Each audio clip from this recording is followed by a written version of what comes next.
welcome to the Hunt Backcountry podcast, presented by Exo Mountain Gear.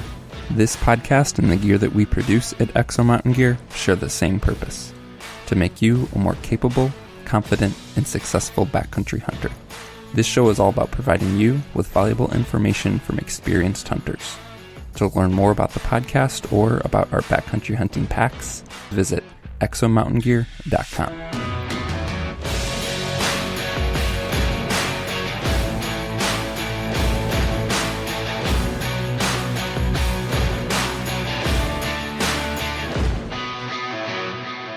Well, guys, welcome to episode 166. One of the most common questions we get has to do with scouting and finding animals and knowing that you're heading into a good area when you've never been there before. Our guest helps us break that down using digital resources, but with unique perspective. Our guest is Dr. Everett Hanna, and he's talking with us about the science of scouting. So Everett has a unique background in that professionally he is a wildlife biologist, and he's also a hunter himself. And so he's used science and scientific resources and academic resources to help him in his digital scouting.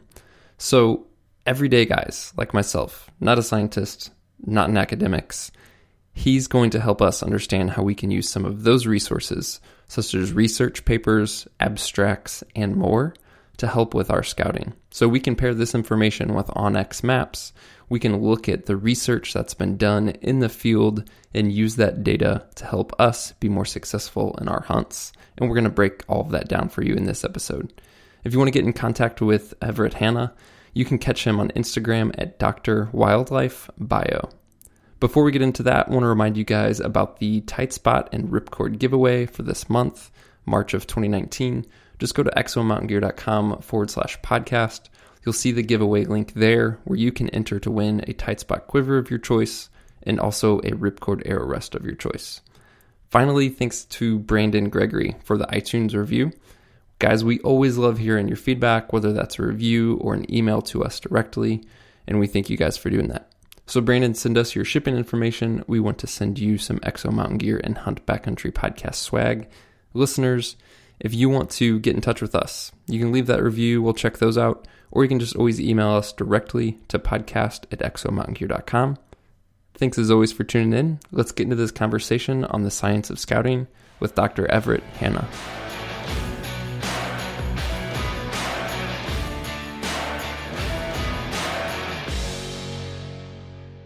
Well, Everett, welcome to the Hunt Backcountry podcast. Thanks for joining us. Yeah, my pleasure. Really appreciate being here. Yeah, I'm excited about this one. So just to give context, you're a wildlife biologist up in Canada. So is that so full-time? Do you teach as a wildlife biologist then? Yeah, exactly. So I teach courses all related to wildlife biology. I mean, it's pretty diverse. So it ranges from everything from basic sort of identification courses for students in earlier years in the program, all the way up to things like species at risk management or population ecology and, sort of the more applied angles of wildlife biology. Okay. And have you been in higher ed the whole time? So you obviously got your education. Did you go straight into teaching? Kind of. I mean, I sort of, my primary income and my sole income right now, because the oil and gas sector is kind of low here, is from teaching, but I do consult on the side as well with a company called Great Bear Environmental Consulting. We do a lot of work in oil and gas primarily, so a lot of seismic stuff with liquefied natural gas projects. All of those types of programs need people like me to come in to either monitor or to first collect data about what sort of wildlife are in the area. And oftentimes we're providing like live mitigation. For example, some of the projects we've worked on where we have, caribou or wolves collared in those areas, we'll go around and fly helicopter surveys and monitor where those animals are at to try and mitigate on the ground effects live, for crews that are out, say, slashing or cutting lines or whatever they might be doing for those programs we're working on. So it's pretty varied that way. I've always been primarily occupied or employed rather in higher ed, but I've also worked, across the continent with NGOs, with state agencies. In fact, in the U.S., I've worked for both the North Dakota Game and Fish Department as well as the Colorado Division of Wildlife at different times on other projects I've been with. And you also mentioned you're the president of the Alberta chapter of the Wildlife Society. So I wasn't familiar with Wildlife Society. I'm assuming that's just a Canadian organization, but what's the context there for U.S. listeners? Yeah, you know what? Actually, that's a great point you made because the Wildlife Society is American, in fact. They're based out of Bethesda, and Okay. they have a sister organization called the American Fishery Society. And the reason I say is it's an important point is because I think a lot of times us bios are guilty of being self-serving and sitting in what we call our ivory towers and not doing a good job of connecting with the folks that we're, at least in state and provincial and federal capacity, supposed to be serving. The Wildlife Society is an organization that's supposed to bring together wildlife scientists, and really the mandate is to advance the use of science-based decision making with regards to wildlife resources. And that applies to both the U.S. and Canada equally. I'm the president of the Alberta chapter, but we also have a national section, so the Canadian section. And then there is the parent society, which is the Wildlife Society overall. Okay. So that sounds like it's fairly, I don't want to say academic, but maybe scientific as well. It is, yeah. One of our real things we focus on is student engagement, but we're certainly serving students that are in the sciences and the wildlife sciences already. We open we have our conference, our annual conference in AGM next semester in Canmore in Alberta in the mountains actually. So I'm looking forward to that little trip. We do open it to the public, and we do things like public talks, and we do outreach throughout the year. But really, the focus is sort of internal in that way, I would say, in most capacities. Gotcha. Okay. So in terms of, I'm just curious, in terms of working in higher ed and being in academia and then being a part of an organization that has to do with wildlife but is more scientific, but you're a hunter, how is that perceived among those circles? Is that something that's common? Are you kind of like an outcast in a way, like the hunter of the guy who's actually in wildlife sciences? How is that for you personally? Yeah, I would say no. I would say amongst especially scientists who work in and when we say wildlife, wildlife biologist these days includes everything from someone who's like an entomologist that works with insects in many cases, all the way up to someone who studies the traditional wildlife, like, ungulates or waterfowl or game birds or whatever. So nowadays, there are a lot of wildlife bios who don't hunt, but, historically, wildlife bios were born out of, like, Aldo Leopold, right? He was one of the first wildlife profs, the first wildlife bio prof out there in Wisconsin. And that came from that connection between hunting and academia. So, in my circle where I work in, and I, primarily have studied game birds and game animals. No, most people hunt, and fish, and a lot of them trap too. Like, I came to trapping a little bit later in my life. I kind of just do it on the side here and there, but most of the people that I engage with professionally are also active resource users. So I wouldn't say I'm an outcast by any means. However, I will add a bit of a caveat that I'm originally from just east of Toronto in Ontario. I moved west in 2015 with my wife for a teaching position actually up north. As I mentioned earlier, we were up north of Edmonton, almost all the way up to Fort McMurray here in Alberta for the last 3 and a bit years. And when I came from the east to the west, there was definitely a pointed difference in the proportion of folks that are working in wildlife management here is much greater than those that hunt and actively use resources versus, say, in an eastern province like Ontario. So you've hunted in the U.S. as well, right? Yeah, I have lots. I mean, I'm planning a couple trips probably down there. I'm hoping I guess it'll be a 4th year in a row. My dad and I do a turkey and trout trip down to Montana every spring right after final exams once I get my final grades in.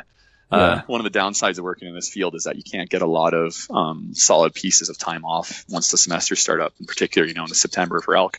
So it's a real challenge. Usually I'm a weekend hunter when it comes to those times of the year, but once spring rolls around and classes are done, we're much more flexible with their scheduling. So I really try and take advantage of, turkey in particular. And this year I'm going to be doing a spring bear hunt too. But yeah, I've hunted in the U.S. A fair bit, mostly, I guess, all for turkeys. And then, as I mentioned, I'm going to maybe try a little bit of archery antelope in August because, again, it's ahead of the startup of the semester, so I have some flexibility there. Yeah, that's neat. Is it essentially as easy to hunt the U.S. as a non-resident as it is to hunt other Canadian provinces as a non-resident? Like, say, going across to BC, for example? Yeah, except that you need an import form from ATF to bring your firearm across. So, I mean, if you want to go bow hunt, it's a lot simpler. So I'm looking forward to that. Although, when you do apply for an ATF form, I just sent my application off, say, a month and a half ago. I believe it's good for a year. So you don't have to do it each time you want to take it across. You can use that form for up to a year from when you get it, which usually hasn't applied to me because I've usually just gone for 1 trip per year. But, if I were to do multiple trips now that I live so much closer to the border, I can use that form in theory more than once and sort of, get greater benefit from it. Cool. Good to know. That was all the stuff I was personally curious about. Yeah. Yeah, that's neat, man. It's cool to hear other people's experiences. And, most of the folks I've talked to have been lower 48 guys going up to Canada. So it's interesting to hear about that flip side. Yeah, for sure. Yeah, I had a real bad hang up a couple springs ago. Actually, we used to have a registration here in Canada, unfortunately, and hopefully it never comes back for firearms, but we did. And so you have these registration cards that have the serial number on it and the firearm description and all that. So when you apply for an import permit with ATF, you have to obviously indicate the specs on your firearm, but also the serial number. And so when I filled out my form a couple years ago, I guess I didn't look at the receiver of my shotgun. It's a Remington, 870 for turkey. I just looked at the registration card and I pulled the wrong one out for my dad's old 870. Didn't know, sent it off to ATF, got approved because they don't check it out. Got to the border and, all set up, trucks packed. We got our, everything ready to go. Cooler full of dry ice for the turkeys and whatever. And some officer, of course, first time ever, decides to check the serial number on the receiver and compare it to the import form. Anyways, long story short, we got hung up at the border for a day, wasted a day of our trip, and we were able to use a fax or a scan machine, an email and scanning machine from a hotel we stayed at the border to get a quick approval from ATF. So nowadays, when they do it via email, it's a lot quicker. You don't have to fax things. Like when I first started 10, 12 years ago, they were not nearly as nimble as they are now, but they turned it right around and we got it fixed, and we got a heck of a story now as a result. Yeah. Wow. Yeah. So they are pretty serious at times with that stuff. You do have to make sure you got your ducks in a row. Yeah, for sure. Wow. So the primary reason we want to talk with you is about this idea of using science to scout. And I'm just really curious. Obviously, you're in academia and you understand the science of wildlife, but at the same time, being a hunter, how do you put that information that you can access to work for your own hunts? And then how can we as hunters who aren't academic or scientific maybe begin to learn from, access resources from that world to put to use on our end? So just from a super high level, give us the basis for how or why you use science to scout for your own hunts.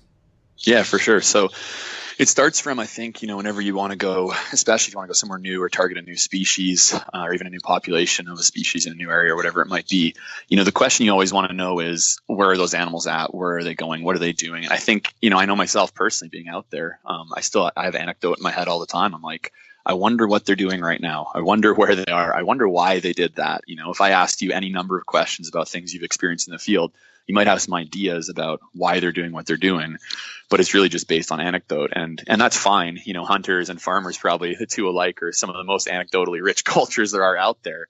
But the real power of using science is that in science, the recipe is to standardize and control for all those other things, the other what ifs that could be affecting the scenario in which you're sort of trying to understand things better. And so if you can take that science that's already out there, the dream information that hunters wish they knew, you wish, maybe some don't want to take the allure out of it, but the best case would be from efficiency standpoint of, harvesting an animal would be, where is that animal right now? Put a collar on it and figure out where it is and go out there the next day. You've probably seen some of these game cams they have now that have live feeds on them that send cell data to you. You can think whatever you want about those, and I have my own, personal opinions too. But the point is that's that would be the best information you could get from an efficiency standpoint. In a lot of cases, you can look at science where they've taken the anecdote element out of it by standardizing as best as possible the way in which the information, the data are collected, and answer the questions that you're sitting there, in your stand or on your rock or wherever you're hanging out, thinking about in a much more concerted but accurate way than what you would otherwise get by, chatting with your buddies or looking at online forums or, social media or whatever it might be. So the power of science is that it takes out the uncertainty and really controls for it to give more precise information to questions that, all hunters want to know, honestly. Mm-hmm. So what types of data are we talking about that might exist for that? Yeah, well, a good example is, as I mentioned to you guys earlier, I moved down here to southwestern Alberta last July, and I started hunting sheep. I'd never hunted sheep before at all, actually. Alberta's pretty cool that way. It's over the counter for residents, and there's what are called 4/5 and full curl zones. And down here where I'm at, it's a full curl zone, which makes it even tougher. There's a couple pretty big pneumonia die-offs within the last couple decades, and so the populations are still kind of rebounding. But in any case, it was all new to me. So my wife would often say, "Oh, you're going sheep hunting again," and these were weekend efforts, which for anybody who's hunted sheep knows that's a really tough way to hunt sheep because it takes, a day usually to get into sheep country if you don't have a horse, which I don't. Anyway, so I had to kind of figure out a way to do this more efficiently. And this is one of the cases. In many cases I've done this at different places I've hunted. And so first thing I did was went on the internet and searched and looked to see what had been done for research so far. And actually, because I have access to these journals, which, some people won't, we can talk about this a little bit later on about open source versus, paper use kind of databases. But I can go and look at journals, and people, what they'll do, these researchers, is they'll mark sheep, for example, with collars. They'll summarize the data and they'll produce what are called like polygons, which is really just a technical term for a shape in a mapping software kind of environment. And you can go in these apps, like in here in Alberta, I use what's called iHunter, and it's basically like an Onyx, equivalent for Canada.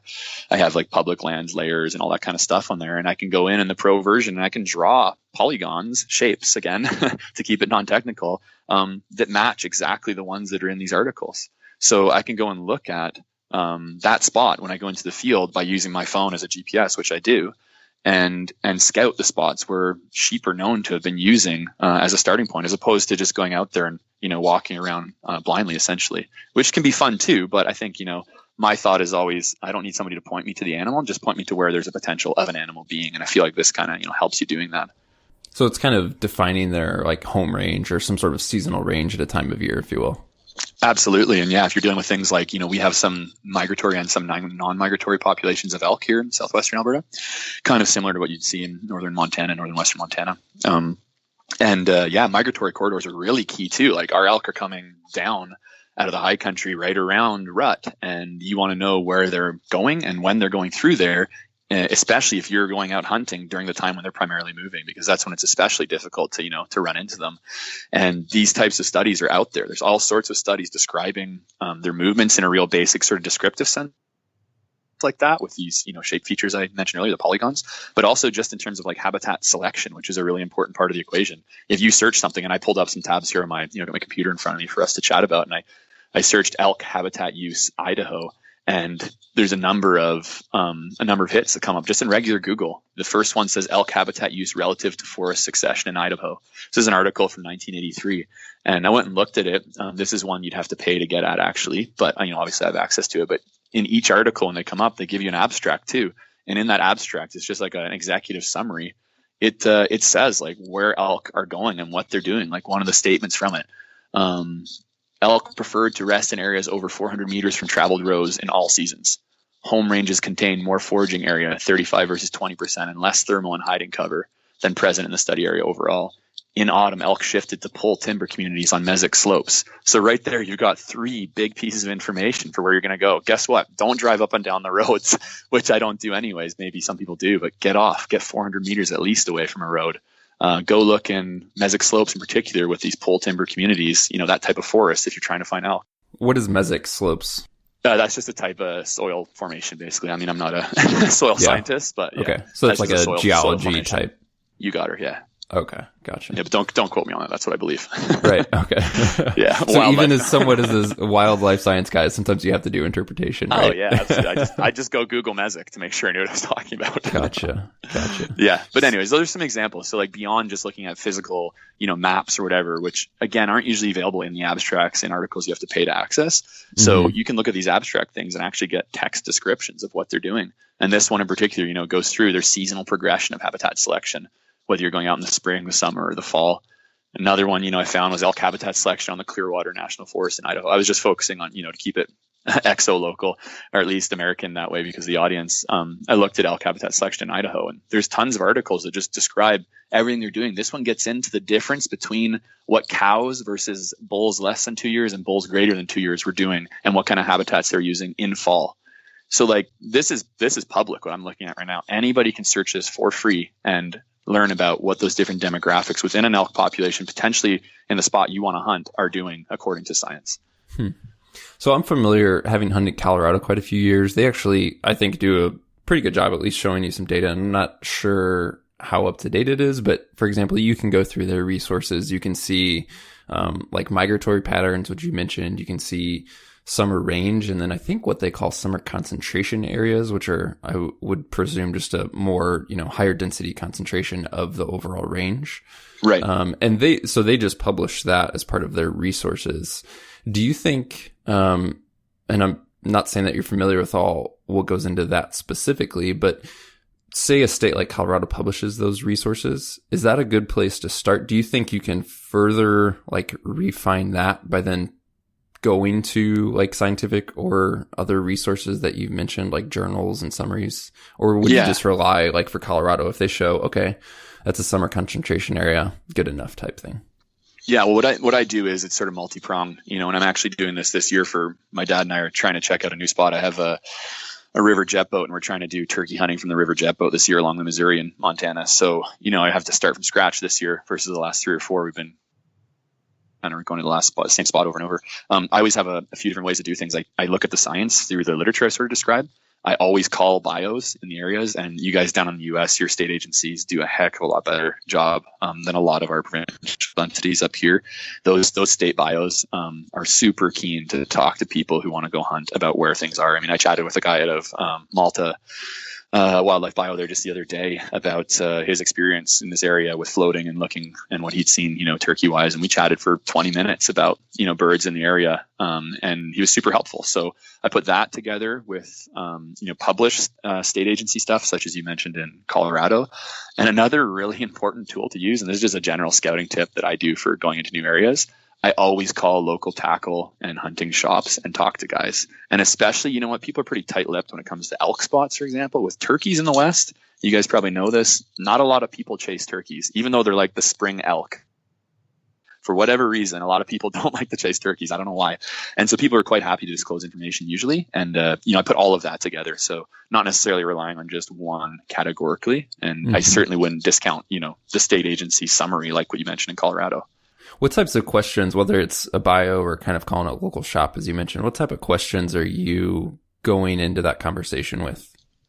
Yeah, I mean, I'm going to tell them, my intentions in terms of the time of year I'm hunting. I mean, with turkeys, you don't really get a ton of like ecological variation in terms of what they're doing. You're basically hunting their entire rut, quote unquote. So they're going to be all kind of in the same spot. But, when you do get into mountain birds, like in the West here, there is quite a seasonal progression in terms of how they move as the green up comes, as the snow melts, come back up into the high country. Like anyone who was in the West last year will know the spring came super late in the Northwest and here in Canada and Western Canada too. And so a lot of the high country spots we usually hunt didn't have turkeys up in them. So talking to a bio, I can get a handle on what the movement patterns are like, their seasonal progressions, and what they use as cues typically, even if they're just things that a human sees, like, this person started to plow the road this time of year every year at that same time, and the turkeys usually start to head back up around there. Something as simple as that.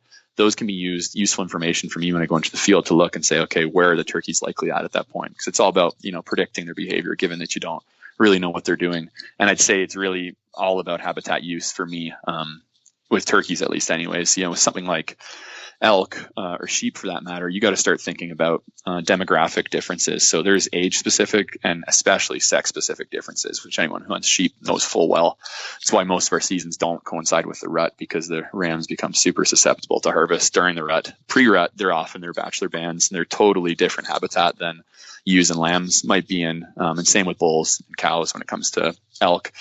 So, getting a handle on demographic and age-specific movements too is something I'll often chat with bios about. And if they have the info, that can be really useful for targeting, just like the papers I just sort of read some excerpts out of, for targeting those best habitats at the right time of year. Okay. Yeah, I'd love to get into those papers and like those ideas of journals and more of that like technical literature on the science side, because it's, as you mentioned, it's probably an untapped resource for most of us as everyday hunters. So can you kind of just give us like a high level on, I mean, you mentioned journal, but what is that? And then you can look at different types of like peer reviewed literature. So can you just kind of give us that primer on the more scientific and technical literature that might exist out there? Yeah, for sure. So I break it down into 3 categories generally, I would say, maybe even 4, but the 4th one's usually not really worth talking about. So the first and foremost is the one we just talked about. It's peer reviewed or primary literature, it's often called. What peer reviewed means is, for example, when I submit articles for publication, you pick a journal. We were talking about the Journal of Wildlife Management earlier, which is sort of the premier wildlife management journal. You send in what's called a manuscript. That manuscript goes off to an editor, an associate editor, and the associate editor then commissions a team of peer reviewers who are other scientists that are experts in that field. they anonymously review your manuscript, which I can say is a very, can be a very trying process at times, because it hurts when a lot of comments come back and they're anonymous, and, they kind of tear down what you do, but it's for the good. The idea is that it improves the science, the rigor that those articles that go out have associated with them as a result. So in science, everything we cite and everything we talk about is peer-reviewed literature, primary literature, with the exception of what's called gray literature. And gray literature is reports that come out of scientific endeavors but aren't peer reviewed. So that's things like government reports, for example, the summary you mentioned from Colorado, and whatever management plans or other types of technical reports state agencies or federal agencies put out. Those are sort of gray literature type things. And then secondary literature is articles that you often see like hunting magazines or other types of magazines or whatever it might be, summarizing primary research. So I pulled up an example of one of them, and we can talk about this one a little bit more. It was just a cool article that came out a couple years ago here in Alberta by a colleague who researches at the University of Alberta. And it was, the title here of this article is "Older Female Elk Virtually Bulletproof as They Learn to Avoid Hunters." And so this article goes on to summarize all the findings of this study. You have to be really careful, because you have here is this author summarizing something that a scientist found, and it's not been peer reviewed. It's not making sure that it's lining up with what was actually written in the article. They do a good job in this one. They actually link over to the primary literature article itself, and so you can go and read it, and it happens to be in an open source journal, in fact, in this case, so you can actually go make sure the things they're talking about are accurate. But that's the real difference between those sort of three levels of literature that are out there. The peer-reviewed is definitely, the most rigorous one. There's a lot that goes into every single article that gets pumped out there. And then the gray is still, I'd call it trustworthy. I wouldn't worry so much about checking the info on those. I usually take them for what they're worth.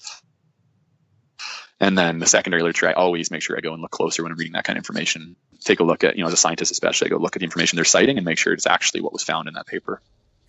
So that secondary is kind of like an interpretation of the source, or like the data, if you will. You got it. Yeah. I mean, it's an interpretation of the interpretation, because, there's an interpretation in the peer-reviewed article, and they're then highlighting, picking out the things that make good sound bites and make good literature for that type of audience. And for sure, they're doing a great service. I don't mean to talk down to these people at all, but you do want to be careful, because there's, a lot of examples of misquoted and misinterpreted secondary literature out there. Okay.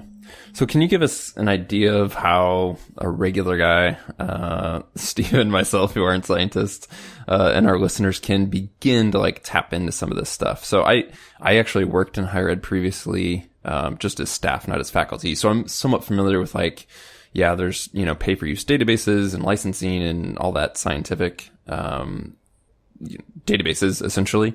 So I know that those exist. I also know that there's some ways to maybe access some of those items. So yeah, just give us this is a whole new world in terms of getting into peer-reviewed literature and primary literature and this science end of things. So where can a guy even begin to look? How should he begin to find some of these resources if he wants to go deep?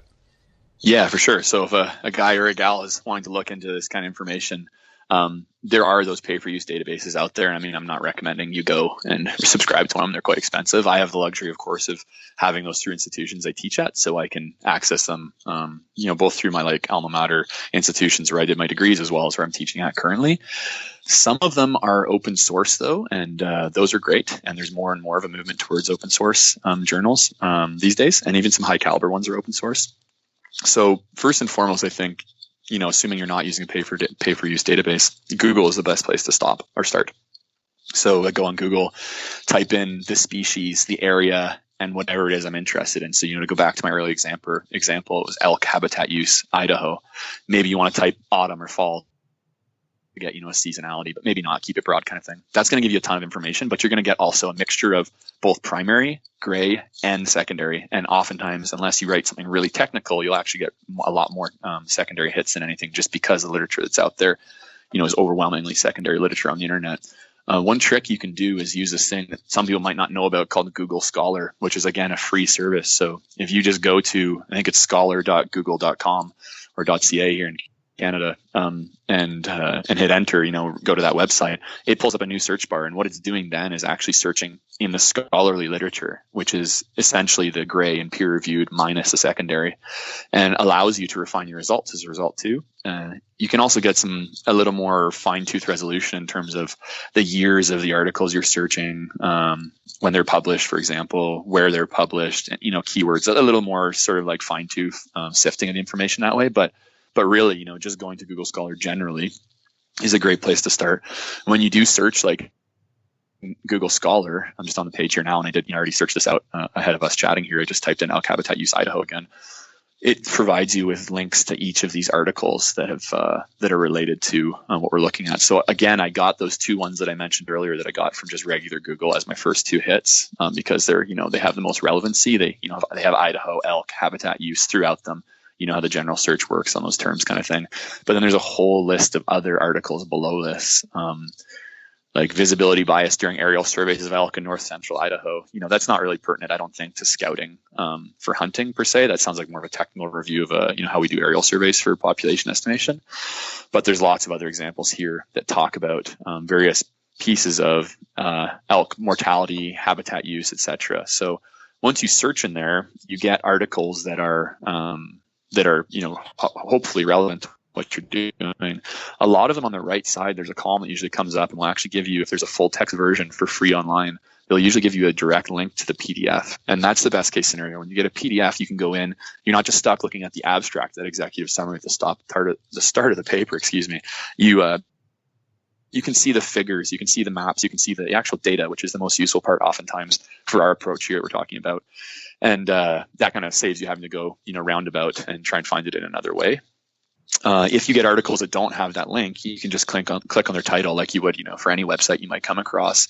And when you click on them, you then get taken to the page that where the journal actually has published the article or houses the article usually. So to keep using those examples I talked about, I clicked on the elk habitat selection on Clearwater National Forest, Idaho, and it brings me to the abstract at the top, and all that information is there that I kind of talked about a little bit earlier. It talks about the different ages and sexes of elk and how they use the landscape. So you can stop there if you get what you need out of the abstract. Oftentimes what I'll do if I don't get a full PDF and I'm not using a database is I just highlight the title and go back and go to regular Google and paste it in there for searching, but I put quotes around it on either side. If people don't know, when you put quotes around, like double quotes around text in Google or any search engine, typically it only returns results where that exact set of words in that exact format has been used. And so you knock off a whole bunch of stuff you're not interested in.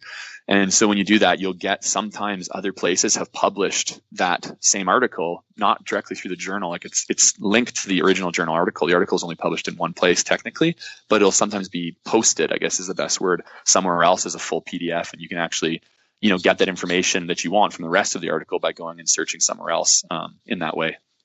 So yeah, that's kind of where I'd start at.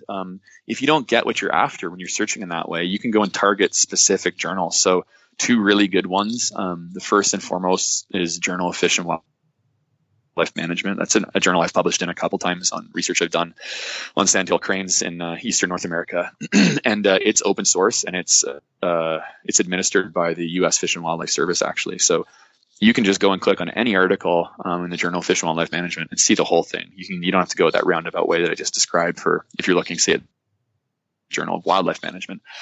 And that's really useful. PLOS1, like PLOS1, people often just call it PLOS. One is an open source, a really high caliber, actually open source journal as well, where you can just go search, say, with those terms we talked about earlier, and then just type in the journal name after it. And you should just get returns typically from that journal. I think in Google Scholar, you can refine, I haven't done that recently, but I think you can refine what journal specifically you're searching in at the same time too, so that it only gives you results from a specific one. I don't have that in front of me right now to say for sure, but most databases allow you to refine your searches that way. So you can, in essence, ensure you're pretty much only getting full source or full text articles that way, which really is much more useful for a guy who wants to go and, scroll down to the results section of a paper and look for the maps that show where the tracking fixes were located for an elk or a sheep or whatever it is.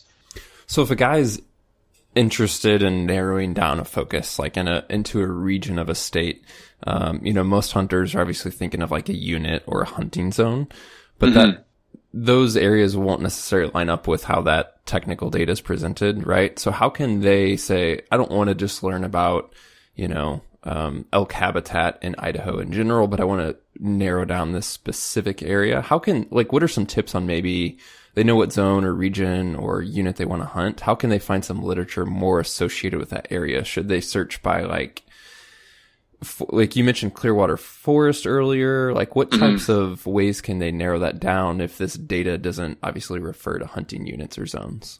Yeah, I mean, and sometimes they will, because, obviously if they're in management-oriented journals, the implications of the data are obviously at the management unit scale. So sometimes you get lucky and they are already that way.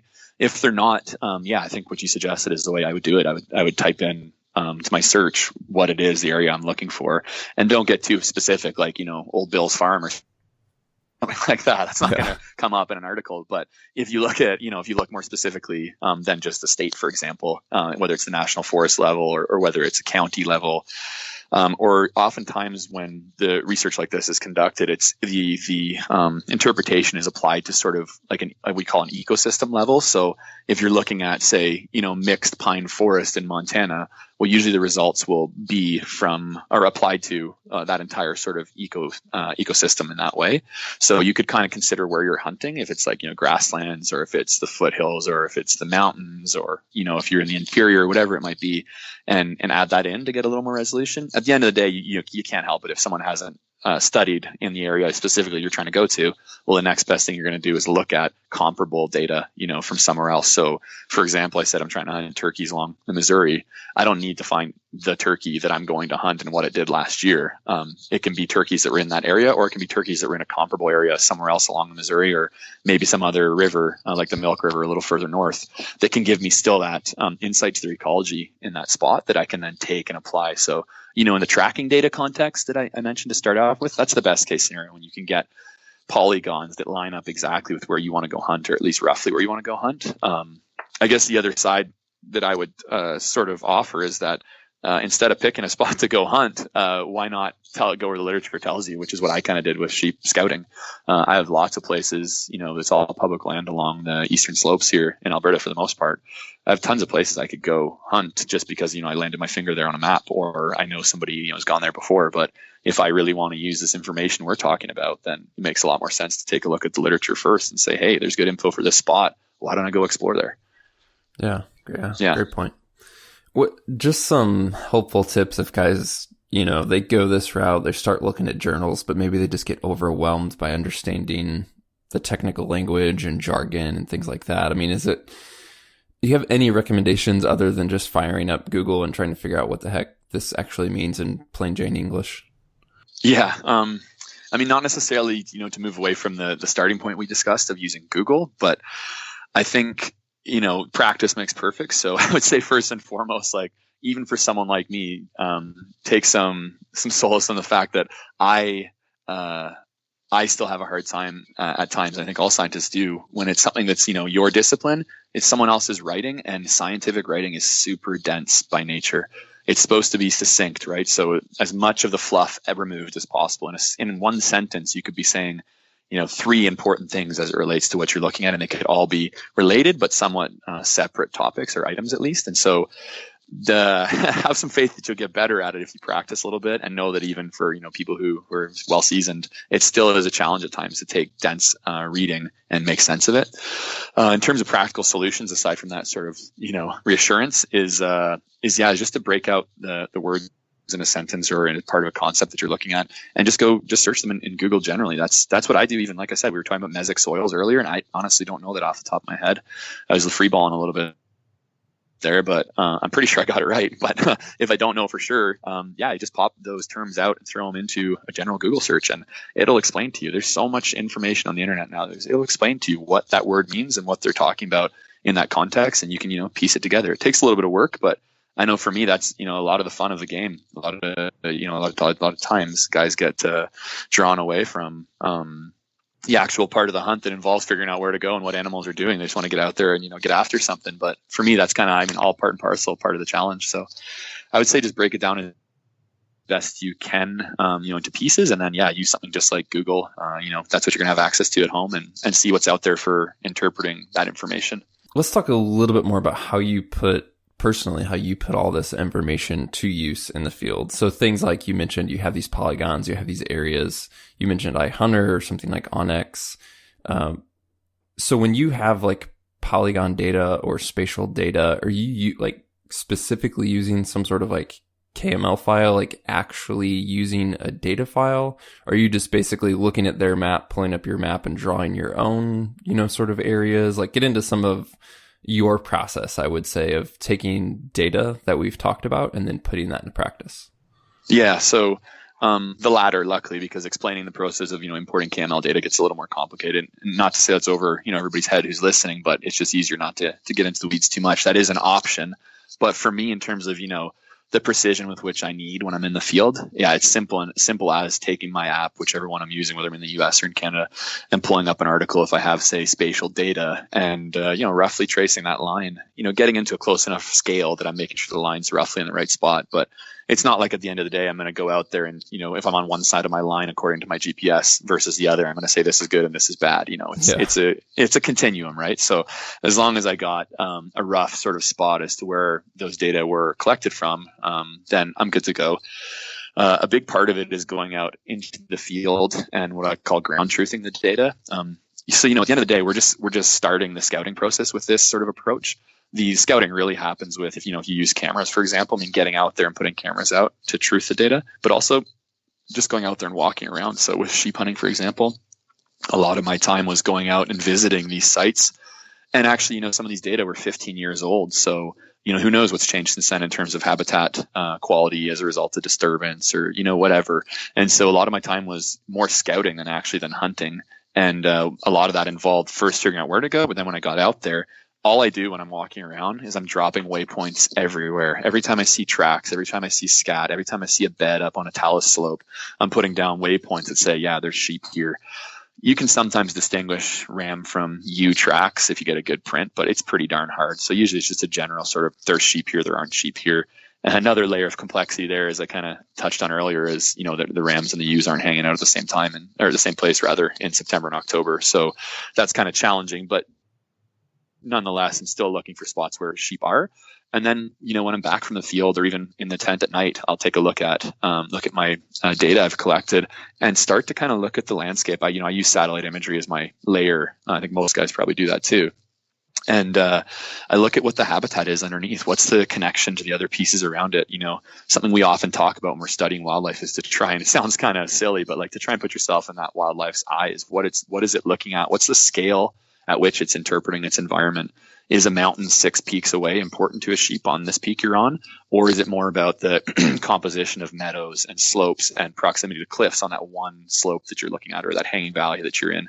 And when you start to do that at a landscape level and look at the information you've collected in compilation with, if you have the luxury of, spatial data from some sort of report, you can start to get a really solid understanding of how the animal's using that landscape and then target your scouting and your hunting really much more appropriately. And, that applies beyond that spot. You take it and you extrapolate it, right? You apply it to somewhere else outside of that spot where you've collected it.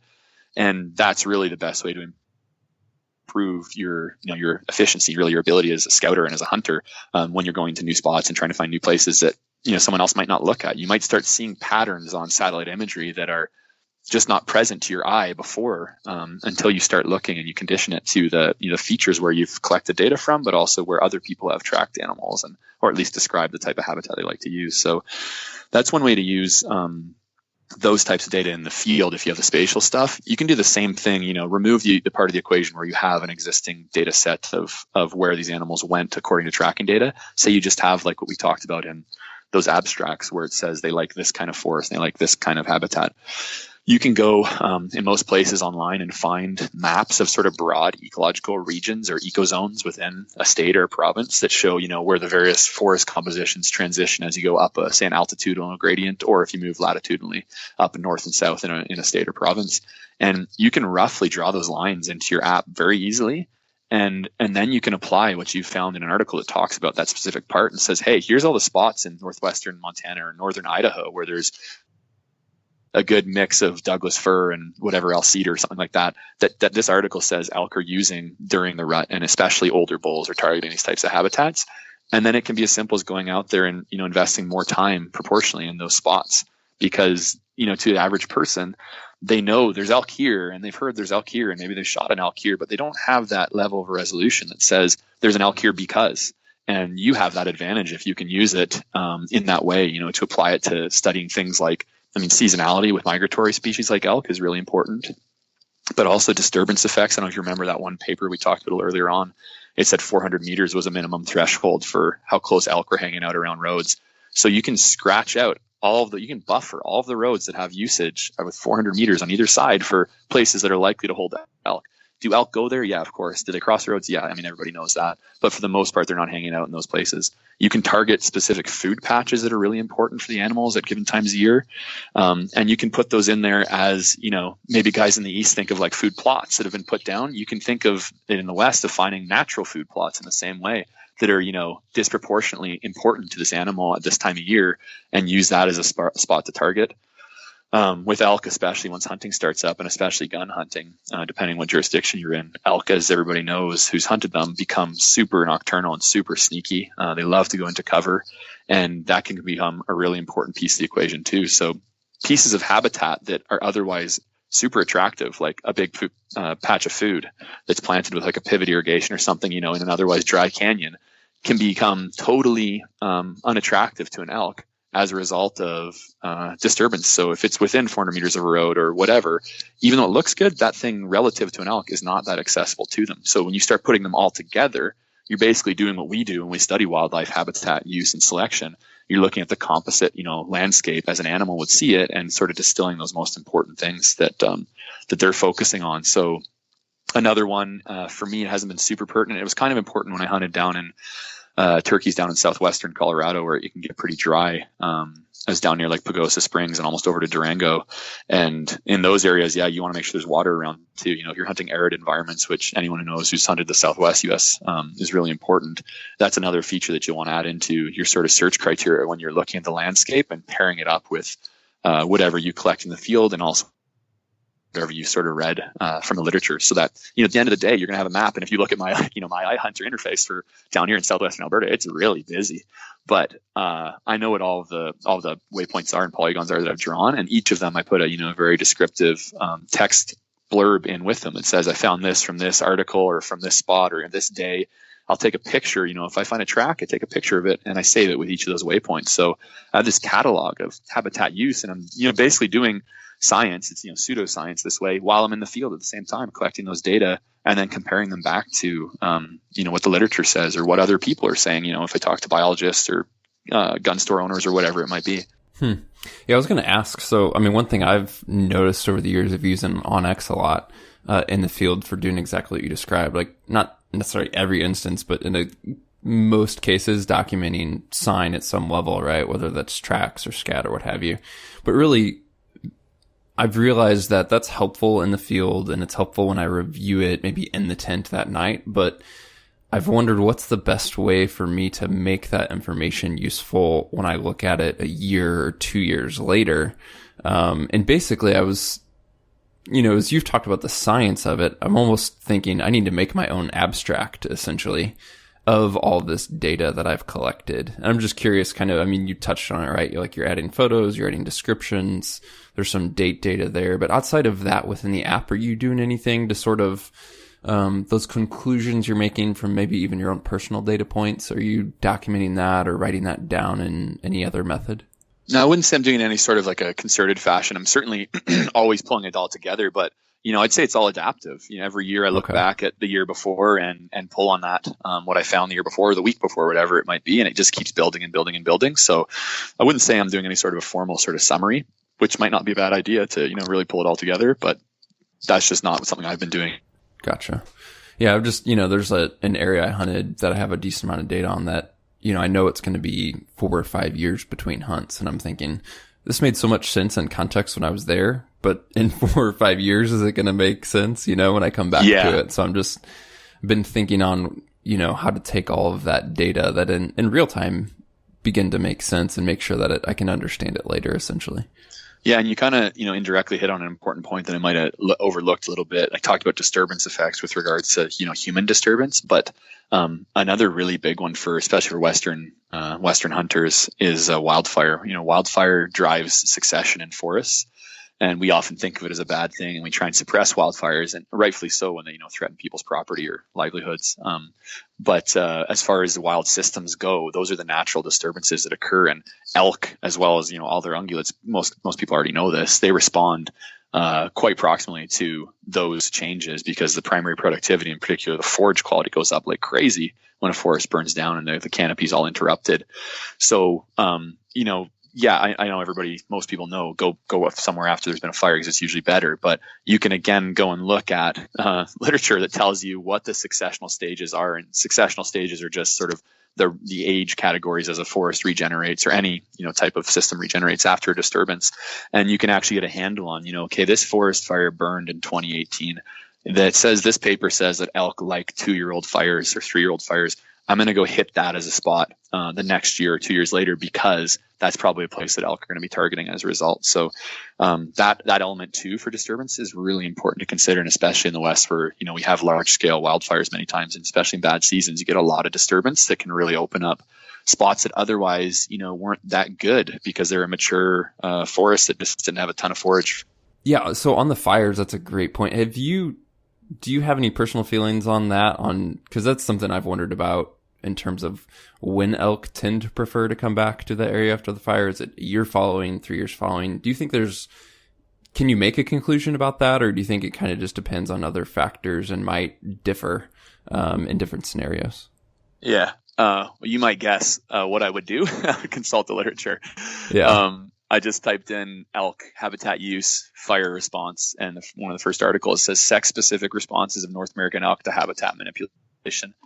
And it goes on to describe all the forest communities and how they responded to 2- and 3-year-old and 4-year-old burns right here in this article. And this actually happens to be an open source article. Luckily, they got a nice map here that shows their stands. They actually did treatments on the landscape. So this is a field experiment where they manipulated fire regimes and then studied elk habitat use, the responses to those changes. So this is open source right here. I'm looking at it. They present something called the selection ratio, which is maybe an important one to talk about real quick. I don't know, if you have to cut this out time-wise or whatever, but selection ratios are basically a way in which we can put a number to how attractive a type of habitat is to an animal. So we take on the landscape how much this type of habitat's available, and we then look at how much the animal is spending its time in that habitat.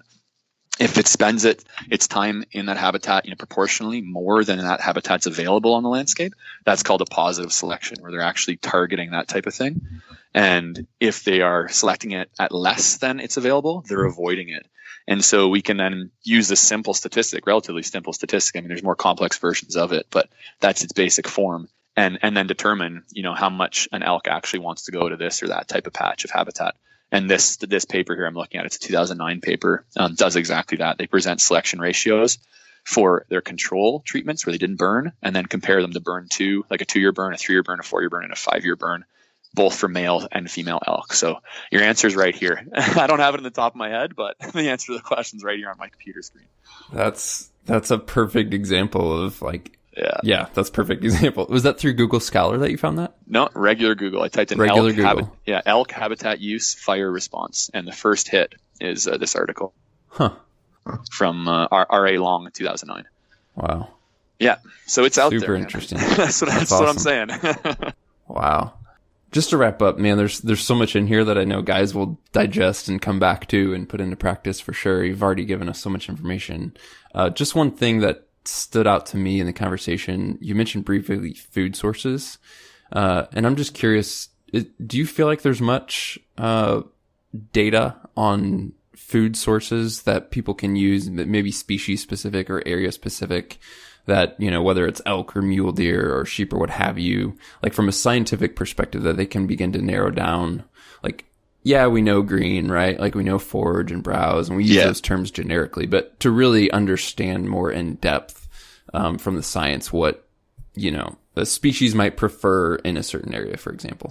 Yeah, I mean, if we start getting to that level of resolution, it requires a pretty good technical knowledge of species that exist out there. We're assuming that a person can go into the field and say, here's the difference between, this buffaloberry and this chokecherry or whatever it is, shrub-wise, or even grass is even more complicated.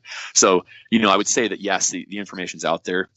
We as scientists definitely make it as specific as possible. And you look at some of these papers, the habitat use, they're going to talk about forest types, where there's the two predominant species usually used as a label. But then when it gets into dietary studies, it's usually broken down into species, and composition of diets are derived in many ways. They can be done through fecal analysis, so collecting feces out in the field and analyzing them. But also, if you get hands on an animal, of course, doing a necropsy. Just did a whole bunch of necropsies that started this week with my second year students on mule deer, and you cut open the rumen, the first part of their 4-part stomach, and you can see essentially exactly what they've been eating. So the information's out there. The biologists have access to it and certainly publish it. I just, worry about the application of, species specific for the average person going out scouting. I would say, more importantly, to focus on descriptors of habitat types as it relates to forage. So, shrub versus grass versus tall grass, short grass, medium grass, conifers versus, some deciduous coming into conifer forest, like that kind of level of resolution is where I would probably start when I'm targeting patches. And actually, in many cases, most of these species we're talking about are pretty generalist. They don't really specialize on this one species of grass. And so that's probably what's most appropriate for interpreting, the field information when you're out there in the wild anyways. That's kind of where I would come at it, I think, for the average person. Yeah, no, that's great. That's super helpful. Man, jam-packed with info. Really appreciate it. Well, I hope you enjoyed that one, guys. Don't forget the Tight Spot and Ripcord giveaway going on now in March of 2019. Just go to exomountaingear.com/podcast. And again, if you have any questions for Dr. Everett Hanna or want to get in contact with him, you can catch him on Instagram at Dr. Wildlife Bio. So Dr. Wildlife Bio on Instagram. Thank you so much for tuning in. We'll catch you next week.